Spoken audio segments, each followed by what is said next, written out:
In a remote small town, there was a mysterious art gallery known as the Phantom Gallery. Inside, various eerie artworks were displayed, but the most striking of all were the lifelike human mannequins. Their poses were so vivid that it seemed they could spring to life at any moment. One night, an artist entered the gallery in search of inspiration. As he wandered through the dimly lit exhibition hall, he carefully admired each piece until his eyes fell on a peculiar female mannequin. The mannequin's posture was unsettling, with both arms stretched outward as if beckoning him closer.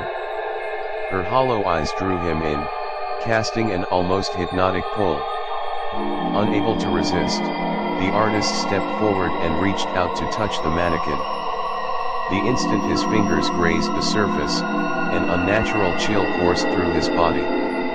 His hand became trapped, as though the mannequin had seized him in an icy grip. No matter how much he struggled, the mannequin's hold only grew stronger, as if trying to pull him into its lifeless form. His body grew weaker, and the world around him blurred into darkness. When he awoke, he found himself bound to an ancient chair, surrounded by the cold gloom of the gallery. The darkness was suffocating, and an eerie silence hung in the air, broken only by the thudding of his heart. As time passed, faint footsteps echoed from the distance, slowly drawing nearer. Each step was heavy, deliberate, and filled him with growing dread. As his eyes adjusted to the dimness, the sight that met him was nightmarish. A group of shadowy figures in bizarre costumes began to emerge, their movements slow and eerie, as though performing a disturbing ritual. Their bodies were scarred and mutilated, and their eyes hollow and lifeless spoke of something beyond death. The artist's terror mounted as the figures danced ever closer.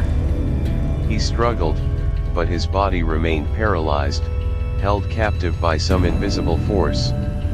Overwhelmed by fear and despair, his consciousness faded once more into darkness. The next morning, when the police arrived at the gallery, they found it completely deserted. Every mannequin had vanished without a trace, and there was no sign that the artist had ever been bound.